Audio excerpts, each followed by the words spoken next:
My name is Dawn Gallup, and I'm coming to you today from Number 9 Farms, and we're going to make some yogurt. We have Oberhausley dairy goats and that we milk every day, and of course we always have extra milk. So the best thing we always do, besides making cheeses and using the milk to drink, we make yogurt. And all the time we make a lot of yogurt, and the yogurt that we have today is actually, this is what the yogurt will look like. So this is some of our yogurt here, and I don't add anything extra to the yogurt. So you see that little bit of whey on there? That's just a little bit of whey, and it's pretty thick, as you can see. And my kids eat it. Everybody eats it. We put some honey on it. You can add some fruit, whatever you like to do with it. But today we're going to just do 2 gallons of milk because we're going to need to have all this for some cheese. So we're going to move that out of the way, and Bruce can get that put back up. And we're going to get started. So after, we're going to do the 2 gallons in this little bit of piece. But what I use is this called getculture.com. You can add yogurt from the store that's full fat. You can add one of your other yogurts that you already made. But what I always do is I buy this, and it's really good yogurt. It tastes really good. My daughter lives in Wisconsin, so she's not far from the place. Plus I order from them all the time. But it's a mild flavor probiotic yogurt culture, type ABY2C. And all you need is a 1/4 teaspoon up to 4 gallons of milk. And this works also on cow milk, but it does not work on almond milk unless somebody else has tried, but they said that it doesn't, it's not supposed to. I have never tried it. And it's freeze-dried lactic acid, bacteria, and lactose. And everybody here loves it, so it's really good stuff, and I recommend it. And I know it's something you have to buy, but we always usually buy 5 or 6 of them at a time, and it's done really well. We just keep it in the freezer, and then when you take it out, you always take it out at the beginning. You always want to like mix it back up, and all it takes is a 1/4 teaspoon. And I always use the thermometer, because what we're going to do is we're going to carry it to 180 degrees. This is how I make mine, and I know everybody makes something different in different ways, and there's plenty of ways to make it. But I carry it to 180 degrees, and I hold it there for approximately 10 minutes.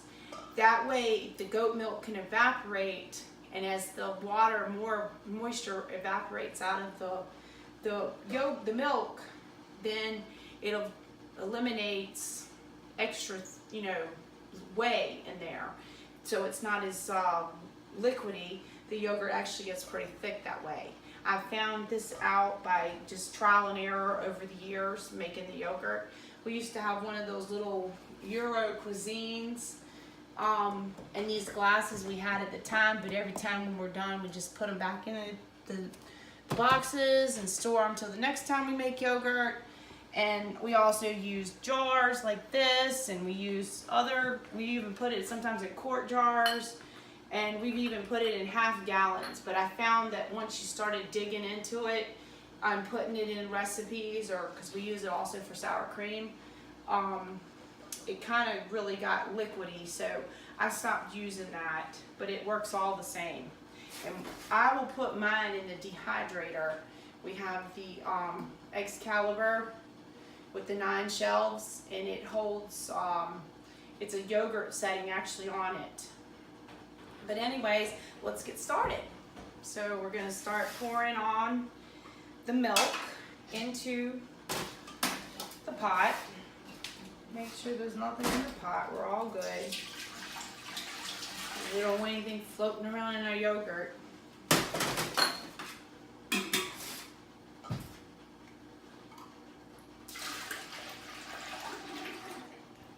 And sometimes it leaves a little bit of the cream at the bottom, and I'll take and put a little bit, because I always check the milk to make sure it's still fresh.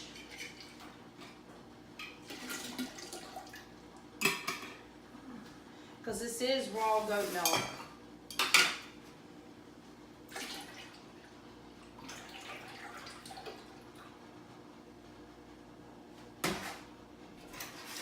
Looks like to me there was a little tiny. Sometimes you get a little piece from that went through the strainer when you're straining out the goat milk. It's like a calcium deposit.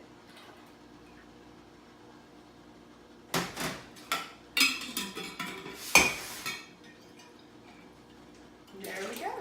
Now all we're going to do is we're going to take it to 180 degrees, hold it there for 10 minutes.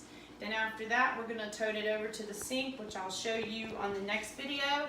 And, all right. Hey, Cody. Hey, everybody. This is part 2 in case I can't figure out how to add the videos together since I'm new to all this. But we are at 180 right now. And at the 180, we're going to try to hold this for like 10 minutes because that way a lot of this moisture evaporates out of the goat milk, and goat milk is always traditionally softer, and as far as the yogurt goes, it doesn't make as much as a firm yogurt as cow milk.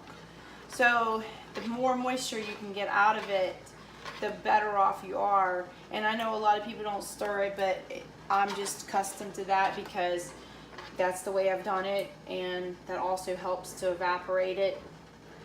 And also I don't want it to start sticking to the bottom just in case.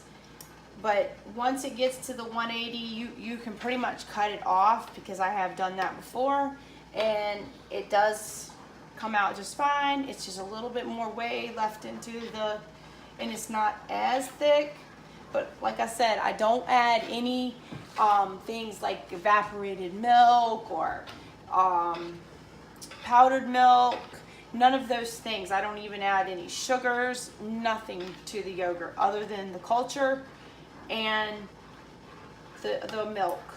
And there's another thing too, that with the you can use one of your old yogurts, the ones you did the last time, if you didn't want to use the culture. But like I said, I've always done that, and that's just the way I prefer to do. Now if it came down to where I couldn't buy anymore, yes, I would just use the cultures from the yogurt from the time before. And right now we have been holding at the 180, which is really hot, steaming up. I need a longer thermometer, and I say that every time, but I didn't like using the thermometers with the glass part in the middle because one of mine broke and it slipped down. It was like a candy thermometer. So when I took my acidified foods course, this is what they gave me, and it's just basically an NSF thermometer, and it's really nice, but it needs to be longer. So now I'm ready to go ahead and take it to the sink. So we're gonna go over there to the sink, and we're gonna put it in the water, and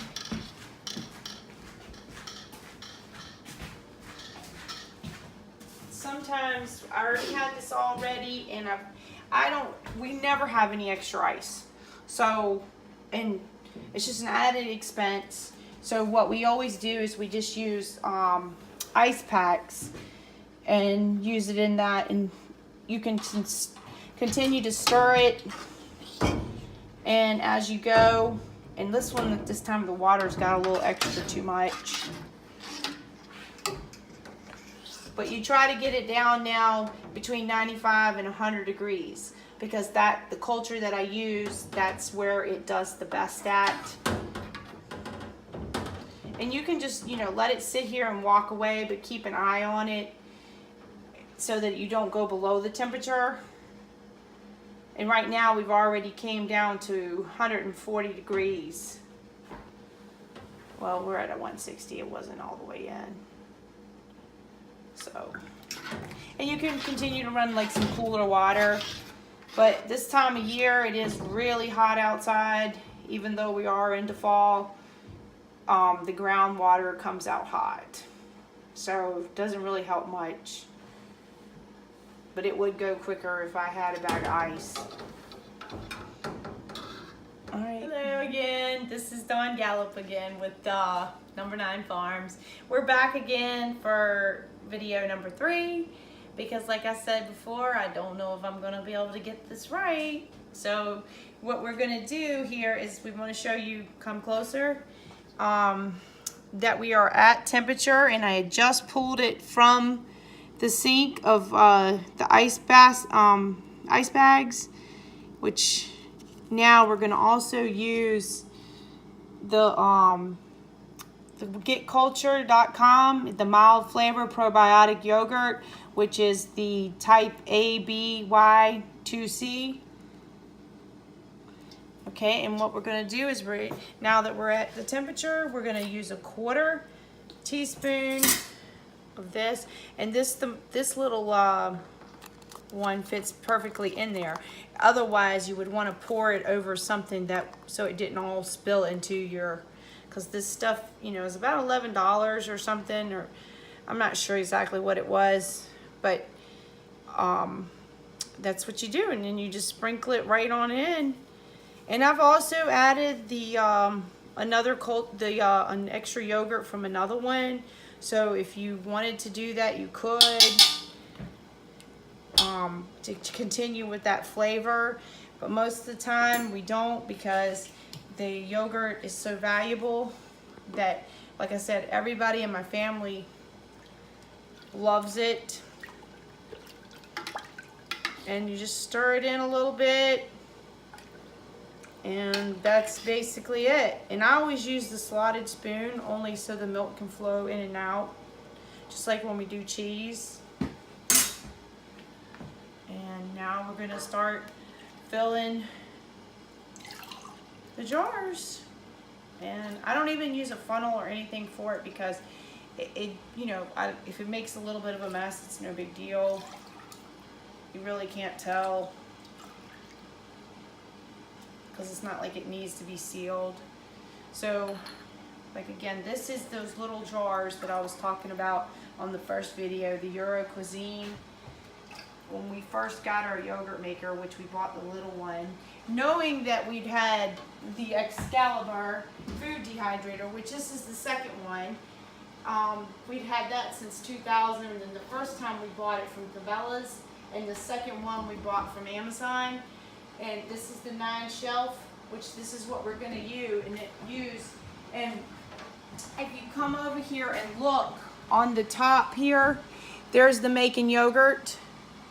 So you just want to turn the 115, put it in here. And since I have celiac disease, what I always do to keep where it doesn't irritate my stomach for any lactose being left in the yogurt, I will run it for exactly 24 hours. So say I finish today at 4 o'clock.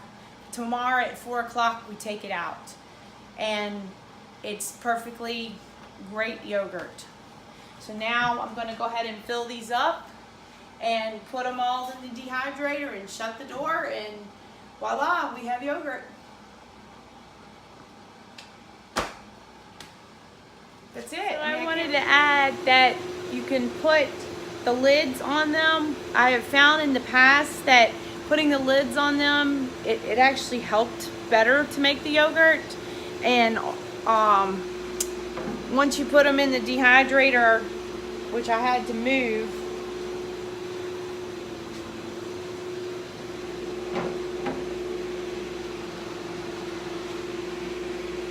you can stack them if you need to. That's all I wanted to say. Thanks.